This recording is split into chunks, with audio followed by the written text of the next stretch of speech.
करेंगे सोफिस्ट दार्शनिकों के बारे में।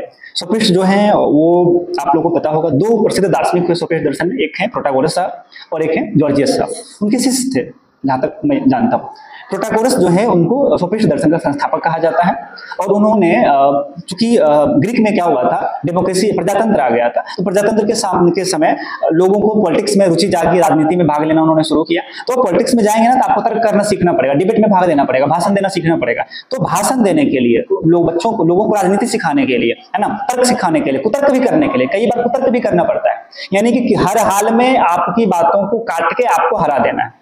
आप झूठ बोलेंगे तो मैं सत्य बोल के हराऊंगा, और यदि आप सत्य बोलेंगे तो मैं झूठ बोलकर हराऊंगा। इसको कहते हैं कुतर्क करना। तर्क करना नहीं, कुतर्क करना। तो कुतर्क करना कौन सिखाते थे? सोफिस्ट लोग सिखाते थे, इसलिए इनका नाम पड़ गया सोफिस्ट। सोफिस्ट का मतलब ही होता है कुतर्क करने वाला, कुतर्क करने वाला, ठीक है।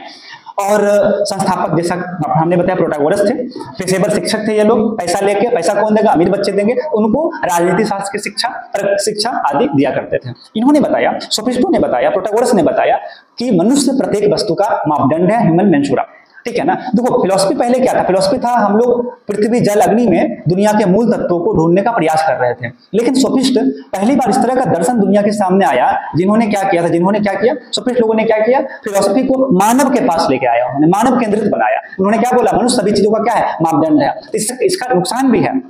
नुकसान क्या है? उन्होंने कहा कि प्रत्येक मनुष्य सभी चीजों का मापदंड हो जाएगा। आपका अनुभव अलग, इनका अनुभव अलग, इनका अनुभव अलग। अनुभव ही, उन्होंने अनुभव को ही ज्ञान का साधन बना दिया। तो इससे क्या हो जाएगा? समाज में ज्ञान जो है वस्तुनिष्ठ नहीं रह गया। ज्ञान क्या बन गया? आत्मनिष्ठ बन गया, व्यक्तियों पर निर्भर रहने वाला बन गया। नैतिकता सार्वभौम नहीं रह गई। नैतिकता क्या हो गई? आत्मनिष्ठ बन गई, सब्जेक्टिव बन गई। यानी कि नैतिकता मतलब जो क्या करना चाहिए, तो जो आपके लिए सही होगा, हो सकता है उनके लिए सही नहीं होगा, है ना। तो समझ में आ रहा है कि नहीं आ रहा है? जो आपके लिए सही होगा आपको उसी से मतलब रखना है, वो ठीक है। जो इनके लिए सही होगा जरूरी नहीं वो आपके लिए सही हो, जरूरी नहीं है कि उनके लिए सही हो। लेकिन सही गलत जो है अलग अलग लोगों के लिए अलग अलग हो गया। सही गलत का कोई एक मापदंड नहीं रह गया। इसलिए सत्य और ज्ञान, नैतिकता क्या हो गई?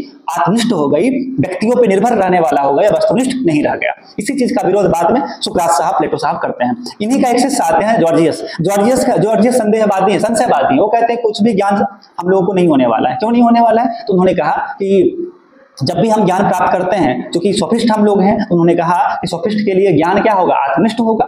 और ज्ञान जब आत्मनिष्ठ होगा तो मतलब प्रत्येक वस्तु का जो ज्ञान होगा वो अलग अलग लोगों के लिए अलग अलग होगा। जैसे ये पानी का, पानी मान लो एक वस्तु है, यहाँ पे पड़ा हुआ है, तो आप बताइए यहाँ पे हर लोग मान लो मैं पूछता हूँ इसकी मात्रा कितनी होगी, तो आप बताइएगा। कोई बोलेगा 200 ml, 300 ml, 400 ml, 250 ml। तो हर लोगों के लिए, प्रत्येक लोगों के लिए इसी का ज्ञान अलग अलग हो गया। तो ज्ञान जो इस वस्तु का ज्ञान अलग अलग हो गया, पानी नामक एक वस्तु का ज्ञान आप लोगों के लिए अलग अलग हो गया ना। तो उन्होंने कहा कि किसी भी वस्तु का ज्ञान क्या है? असंभव है। किसी भी वस्तु का यदि ज्ञान मान लो हो भी जाता है तो आप दूसरों तक बता नहीं सकते हैं। जॉर्जियस ने ऐसा कहा। क्यों नहीं बता सकते? दूसरों तक नहीं बता सकते हैं क्योंकि ज्ञान जो है और संवेदना में उन्होंने अंतर नहीं किया। यानी ज्ञान को उन्होंने क्या बना दिया? संवेदना बना दिया। संवेदना, सेंसेशन किससे होगा? इंद्रियों से होगा। तो इंद्रियों तो सबके पास इंद्रियां हैं, प्रत्येक मनुष्य के पास इंद्रियां हैं, और इंद्रियां ही ज्ञान का साधन बन गई। आपको जो इसका जितना अनुभव होगा, प्रत्येक वस्तु को तो अलग अलग अनुभव होगा, अलग अलग संवेदनाएं होगी किसी भी वस्तु का। तो संवेदना जब ज्ञान बन जाए तो ज्ञान क्या होगा? ज्ञान क्या होगा? वस्तुनिष्ठ नहीं रह जाएगा। फिर ज्ञान नहीं रह जाएगा।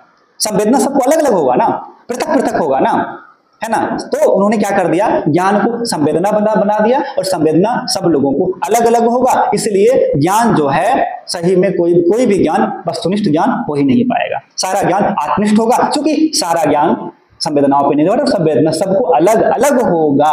बहुत बड़ी बात वो कहते हैं। और यदि कुछ मतलब ज्ञान हो भी, मतलब और ज्ञान को हम बता भी नहीं पाएंगे, दूसरे को एक्सप्रेस भी नहीं। आपको जो सेंसेशन होगा, जो संवेदना होगा, दूसरे को कैसे बताएंगे आप? संवेदना व्यक्तिगत होता है ना।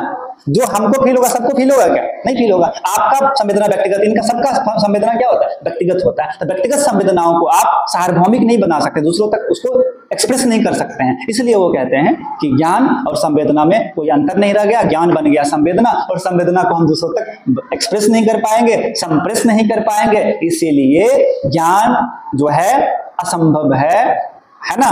किसी भी वस्तु का अस्तित्व भी असंभव है। इसलिए जॉर्जियस को क्या कहा जाता है? संशयवादी कहा जाता है।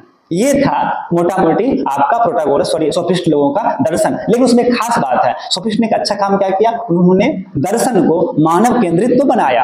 पहले दर्शन क्या था? प्रकृति के बीच हम लोग चीजों को ढूंढ रहे थे, जल अग्नि वायु में, है ना, आकाश में, हवा में, परमाणु में। लेकिन एक ऐसा दार्शनिक संप्रदाय आया जिन्होंने मानव को दर्शन शास्त्र का केंद्र बिंदु बनाया। और उन्होंने क्या कहा? सद्गुण क्या होगा? सुख ही सद्गुण है है ना, किसी भी चीज से सुख प्राप्त हो रहा है वही आपके लिए सद्गुण है। लेकिन सबसे बड़ी बात होगी कि ऐसे तो पता है हमको गलत काम से भी सुख मिलता है, तो क्या गलत काम से भी जो सुख मिलता है वो थोड़ी सद्गुण हो पाएगा। तो ये सब चीजें फिर हमें समाज को गलत दिशा में ले जाएगा, ये उनकी आप आलोचना भी कर सकते हैं। ये था आपका सुफिष्ट लोगों का दर्शन खत्म।